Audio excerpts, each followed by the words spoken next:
తెలంగాణ కొత్త ration కార్డులపై big update ఇచ్చింది. రాష్ట్రంలో రేషన్ కార్డు లబ్ధిదారుల సంఖ్య గణనీయంగా పెరుగుతూ వస్తుంది. దీంతో లబ్ధిదారుల సంఖ్య 3 కోట్లను దాటింది.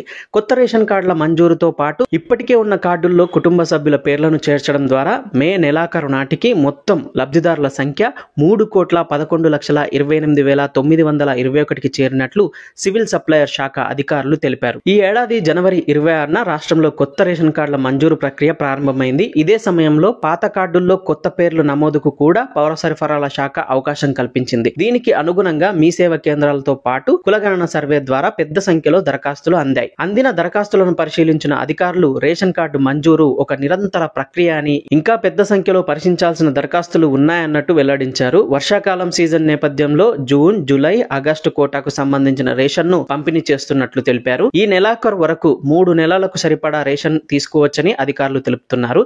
రేషన్ కార్డు ఎలా అప్లై చేసుకోవాలో ఇప్పుడు మనం చూద్దాం. eps.telangana.gov.in లేదా మీరు గూగుల్లో FSC తెలంగాణ అని కొడితే ఫస్ట్ వచ్చే వెబ్సైట్ ని మీరు ఒకసారి విజిట్ చేసినట్టయితే అందులో మీరు అన్ని డీటెయిల్స్ కూడా తెలుసుకోవచ్చు. ముందుగా ఒకవేళ మీరు కనుక కొత్తగా పెళ్ళైన వాళ్ళైతే మీకున్న పాత రేషన్ కార్డులో మీ మెంబర్షిప్ తొలగించుకోవాల్సి ఉంటుంది. దానికి మీరు మీ గ్రామ పంచాయతీ దగ్గరికి వెళ్ళి పర్సన్ డిలీషన్ ఫామ్ అని ఒకటి ఉంటుంది. దాన్ని తీసుకెళ్లి మీరు మీ గ్రామ పంచాయతీలో సబ్మిట్ చేసినట్టయితే మీ భార్య గాని ఎవరైతే ఉన్నారో ఎవరినైతే తొలగించాలనుకున్నారో వాళ్ళ నేమ్ చూసి పాత రేషన్ కార్డులో తొలగిస్తారు. ఆ తర్వాత ఇందాక చెప్పిన వెబ్సైట్ లోకి వెళ్ళి మీరు చెక్ చేసుకున్నట్లయితే మీ పేరు పాత రేషన్ కార్డులో ఉందా లేదా చూసుకోవచ్చు. ఒకసారి అది డిలీట్ అయిన తర్వాత మీరు నియర్ బై మీ సేవాకి వెళ్ళి మీ ఆధార్ కార్డులు తీసుకెళ్తే సరిపోతుంది. ఆధార్ కార్డులు తీసుకెళ్లి మీ రేషన్ కార్డ్ ని అప్లై చేయమని చెప్తే వాళ్ళు కొంత ఫీజు తీసుకొని మీ సేవలో అప్లై చేస్తారు. మీకు ఒక అప్లికేషన్ ఫామ్ అనేది ఇస్తారు. దాన్ని అండ్ మీరు సబ్మిట్ చేసిన డాక్యుమెంట్స్ ఏవైతే ఉన్నాయో వాళ్ళు అప్లై చేసిన డాక్యుమెంట్ దానికి అటాచ్ చేసి ఇస్తారు. వీటిని తీసుకెళ్లి మీరు MRO ఆఫీస్ లో ఇచ్చినట్టయితే కొన్ని రోజుల తర్వాత మీకు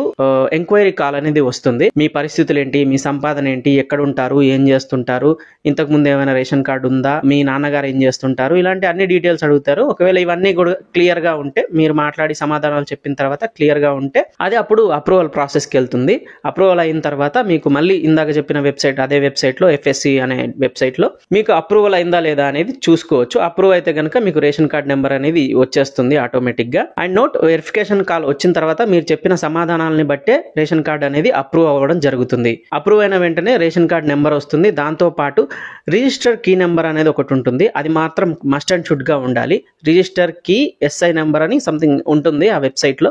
అది వచ్చిన తర్వాతనే మీకు రేషన్ డీలర్ షాప్ లో మీకు కావాల్సిన వస్తువులు బియ్యం గానీ షుగర్ గానీ ఇలాంటివి ఇవ్వడం జరుగుతుంది. సో ఇలా మీరు రేషన్ కార్డ్ అనేది అప్లై చేసుకోవచ్చు. ఇన్ఫర్మేషన్ వ్యాలిడ్ అనిపిస్తే సబ్స్క్రైబ్ చేయండి, సపోర్ట్ చేయండి అండ్ వీడియో నచ్చితే లైక్ చేయండి, షేర్ చేయండి. Thanks for watching.